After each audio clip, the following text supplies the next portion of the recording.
ಅಂತಾರಾಷ್ಟ್ರೀಯ ಮಾದಕ ವಸ್ತು ವ್ಯಸನ ಹಾಗೂ ಅಕ್ರಮ ಸಾಗಾಣಿಕೆ ವಿರೋಧಿ ದಿನದ ಅಂಗವಾಗಿ ಬನವಾಸಿಯ ಸರ್ಕಾರಿ ಪದವಿ ಪೂರ್ವ ಕಾಲೇಜಿನಲ್ಲಿ ಜಾಗೃತಿ ಕಾರ್ಯಕ್ರಮ ನಡೆಯಿತು. ಕಾರ್ಯಕ್ರಮದಲ್ಲಿ ಮಾತನಾಡಿದ ಬನವಾಸಿ ಪೊಲೀಸ್ ಠಾಣೆಯ ಪಿಎಸ್ಐ ಮಹಾಂತಪ್ಪ ಕುಂಬಾರ್, ಮಾದಕ ವಸ್ತುಗಳ ವ್ಯಸನ ಯುವಕರ ಜೀವನವನ್ನ ಸರ್ವನಾಶಗೊಳಿಸುವ ಸಾಮಾಜಿಕ ಪಿಡುಗಾಗಿದೆ ಎಂದು ಹೇಳಿದರು. ವಿದ್ಯಾರ್ಥಿಗಳು ತಮ್ಮ ಭವಿಷ್ಯ ರೂಪಿಸಿಕೊಳ್ಳಲು ಡ್ರಗ್ಸ್ ಸೇರಿದಂತೆ ಯಾವುದೇ ಮಾದಕ ವಸ್ತುಗಳಿಂದ ದೂರವಿರಬೇಕು ಎಂದು ಕರೆ ನೀಡಿದರು. ಮಾದಕ ವಸ್ತುಗಳ ಬಳಕೆ, ಮಾರಾಟ ಹಾಗೂ ಸಾಗಾಟದಲ್ಲಿ ತೊಡಗುವವರ ವಿರುದ್ಧ ಕಠಿಣ ಕಾನೂನು ಕ್ರಮ ಕೈಗೊಳ್ಳಲಾಗುವುದು.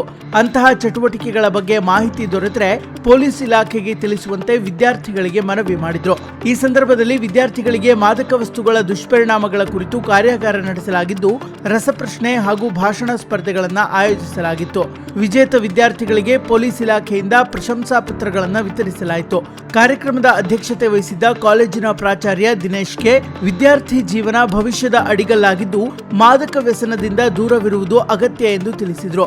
ಕಾರ್ಯಕ್ರಮದಲ್ಲಿ ಉಪನ್ಯಾಸಕರು, ಪೊಲೀಸ್ ಸಿಬ್ಬಂದಿ ಹಾಗೂ ವಿದ್ಯಾರ್ಥಿಗಳು ಭಾಗವಹಿಸಿದರು.